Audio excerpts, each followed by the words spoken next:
ஆஸ்திரேலியாவில் இருந்து ஒரு கிறிஸ்தவ குடும்பம் மிஷனரிகளாக ஒரிசாவில் தங்கி ஊழியம் செய்து வந்தனர்.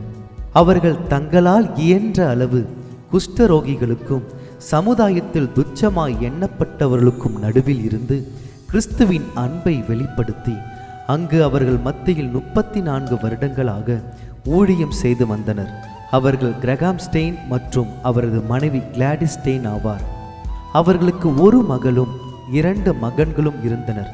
1999 வருடம் ஜனவரி மாதம் 23ஆம் தேதி இந்தியர்களை தலைகுனிய வைத்த நாள்.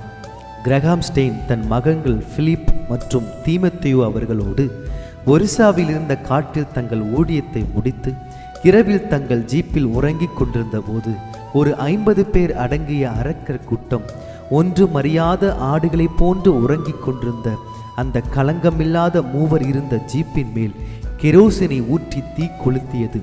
ஜீப் பற்றி எரிந்து கொண்டிருந்த போது ஒருவேளை கிரகாம் தன் பிள்ளைகளையாவது விட்டு விடுமாறு அந்த ஓநாய் கூட்டத்திடம் மன்றாடி இருப்பார். ஆனால் மூர்க்க வெறி கொண்ட அந்த கூட்டம் மூவரையும் துடிக்க துடிக்க உயிரோடு எரிந்ததைக் கண்டு ரசித்தது. பாவமறியாத பிள்ளைகள் துடிப்பதைக் கண்டும் அந்த அரக்கர்களின் மனம் இறங்கவில்லை.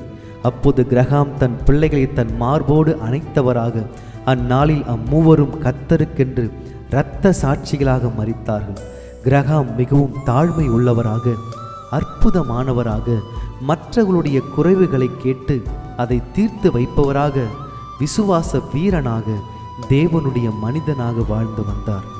அவருடைய அடக்க ஆராதனையில் அநேக இந்துக்களும் முஸ்லிம்களும் கிறிஸ்தவர்களும் என்று நாடே திரண்டு வந்திருந்தது. அவர்களை கொன்றவர்களை வன்மையாக கண்டிக்கும் வகையில் கூடி அவர்களை கௌரவித்தனர். அப்பொழுது அவரது மனைவியாகிய கிளாடிஸ் ஸ்டெயின் அவர்கள் பேசின வார்த்தைகள் அநேகருடைய கண்களில் கண்ணீரை வரவழைத்தது. அவர்கள் சொன்னார்கள், எனக்கு சொல்வதற்கு ஒரே ஒரு செய்திதான் உண்டு. அது என்னவென்றால், எனக்கு யார் மேலும் கசப்பு இல்லை, யாரையும் நான் வெறுக்கவும் இல்லை.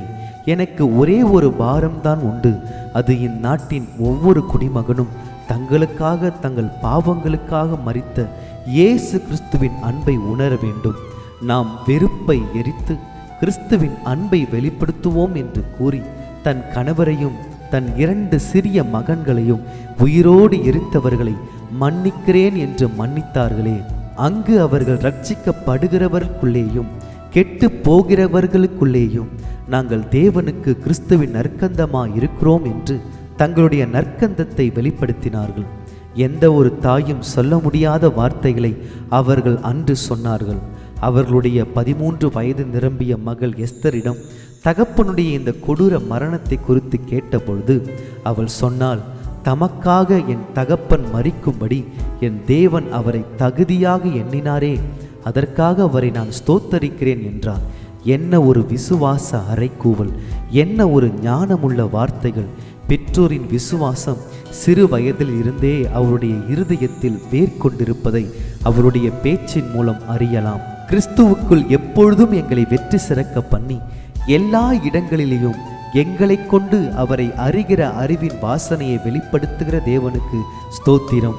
ரட்சிக்கப்படுகிறவர்களுக்குள்ளேயும் கெட்டு போகிறவர்களுக்குள்ளேயும் நாங்கள் தேவனுக்கு கிறிஸ்துவின் நற்கந்தமாயிருக்கிறோம். ஆமென்.